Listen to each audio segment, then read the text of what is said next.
All right, moving back into John Donne some more, we are going to kind of talk a little bit about a valediction forbidding mourning. And I love this poem. I think it is so beautiful and uh, just kind of remarkable in how in its simplicity yet complexities and all that kind of stuff. So a valediction, just a little bit of background. John Donne, who was hopelessly devoted to his wife, was set to go on a trip, and his wife says, "Please don't go. No, I have this kind of ominous kind of feeling about your trip. Please don't leave me." And he writes this poem for her before going on that trip. And I want to look really quickly at the kind of the title, first of all, what a valediction is, and a valediction is farewell. And so a farewell, forbidding, or, please don't mourn or weep or tear. So he's asking her, don't cry when I leave. And as common with Donne's poetry, there are these kind of pervading themes of death, the celebration of love and spirituality, all wrapped up in this text. And he spends a majority of the text trying to define what his love is like. And he utilizes a number of images and analogies that we're going to talk about. But by the time the speaker gets to the end, he kind of concludes that no matter where he is, whether he is on the other side of the world or whether he has died and kind of gone to heaven, he's reached, his life on earth has passed. No matter where he is, his love or their love will continue on. Cue Celine Dion music.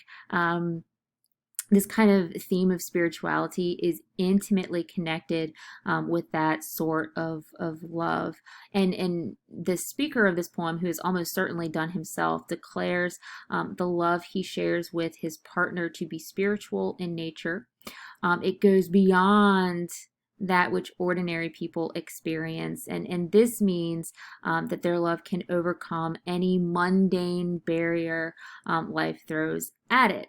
And so we have here these kind of two conceits that happen at the kind of end of the poem, but I want to look at the first two stanzas because they need to be read together, and because they kind of establish this metaphor.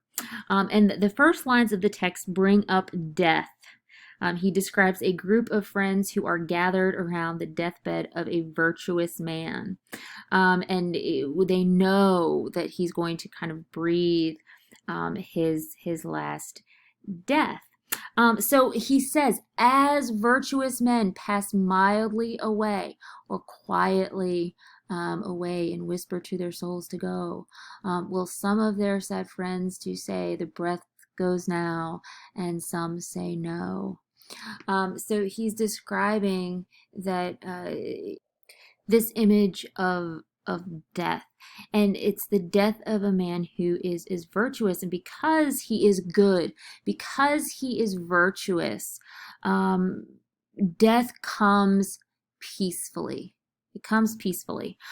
So he compares dying in this instance to whispering one's soul away. There's nothing traumatic about it. And it's the idea that he says whisper, it's this noiseless, it kind of resembles that kind of noiselessness that it represents. And the dying man, he's not alone. There are sad friends around his bed who are unable to decide whether or not he's gone. His final moments are so peaceful that there is no sign to tell the onlookers that his time has come to an end, and they speak to one another. They don't know.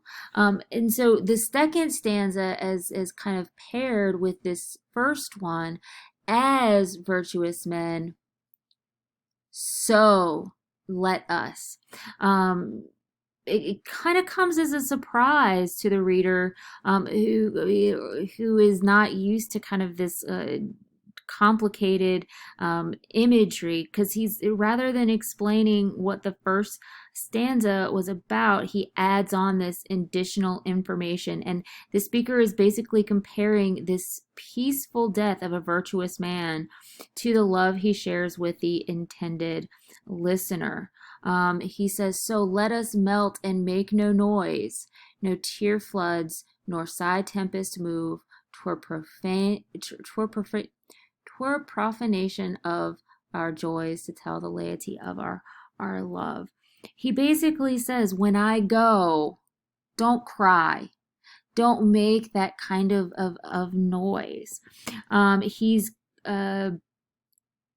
when they separate, he wants to do so without these tear floods, these sigh tempests of the shallow. And Donne speaker sees the way other partners are around another, and he knows their relationship is better. So he wants to tell about the simplicity or the complexity of their love, but also show how it is separate from ordinary people. He and his partner essentially would never be so crass as to expose their emotions to the common people. It's something that they keep to themselves. So he says, make no noise when I leave, because it makes us look like our love is not as strong. So let's look at stanzas 3 through 4. So in the third stanza, and in this poem, beginning with the fifth line, there is a great deal of imagery that appears throughout the first half of this poem, and that is of the kind of natural, disastrous weather patterns. And that really is akin, or it really highlights the discoveries of the age, this kind of reference to knowledge of learning. I mean, we've got people like Sir Isaac Newton, maybe not. We're about to get to Isaac Newton, but all of these discoveries in the natural world, and in true metaphysical fashion, he's taking this kind of thing like love, and he's comparing it to something rather obscure and scientific, but in a weird way, it really works. So in the fifth line, there's this mention of flood and tempests, or a powerful storm, and weather really is being used here to show the exaggerated emotions of lesser love. The couple he imagines crying and sighing outrageously, as if someone will take note of their passion, and that's here. In this stanza. But we have another interesting image of natural disaster in our third stanza, when he describes the moving of the earth, or an earthquake.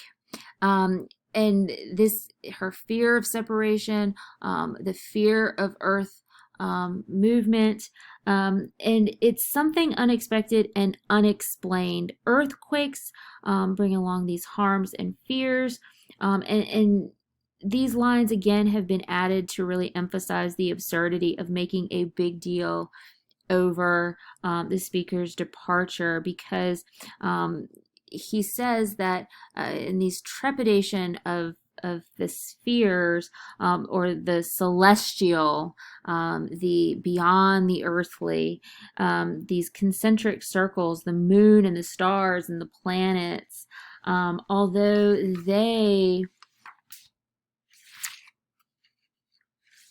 are out of this world, no pun intended, though they are greater far, they still shake and vibrate in reaction to other events. And here, the speaker describing her trepidation, her shaking, her fear of his separation, that he's comparing to an earthquake. It's able to inflict, but it is also unseen and innocent. And this is kind of another metaphor for how the speaker sees his relationship. It's not the showy earthquake, but the much more powerful shaking of celestial fears. And really, he says that um, here we have the earthly, beyond earthly, so other people, them, but really it's kind of again a reference to the discoveries of the age. All of this is kind of natural, and I think that he's trying to say, okay, my leaving is innocent, my our separation, it's natural. It's not going to change how I feel about you. And then here in our next stanza, he begins by talking about lesser loves of others, dull sublunary lovers love. So everybody else's ordinary, boring love. It exists under the moon and the stars rather than in the sky. Those who participate in these relationships are driven by the senses. However, the soul of the relationship is based on what the senses can determine. So when they are apart, when they are no longer physically together, their relationship changes. Physical presence is necessary. It is the utmost important for these people who cannot admit absence, because it alters their love. But he kind of provides in the next stanza this contrast to the previous one, where he's separating their relationship from other love. He returns to himself and his wife. They have a refined or well-tuned and high, I mean, it's like they're beyond everybody else. Theirs is the love of the universe and not of the world. That kind of metaphysical idea there again. Their love is so beyond the physical world that they, physical beings, have trouble understanding it. They know not what it is. But they also kind of, in the next two lines, they reiterate the fact that the love of the speaker and his wife are spiritual. It's not mental. And it's beyond, it's more than physical. So they're two souls which are one. Though he must go, endure not yet a breach. They will not be broken, but instead they will grow. There is this expansion into this kind of gold, airy thinness beat. And here's the first real conceit of this poem. He compares their love to gold.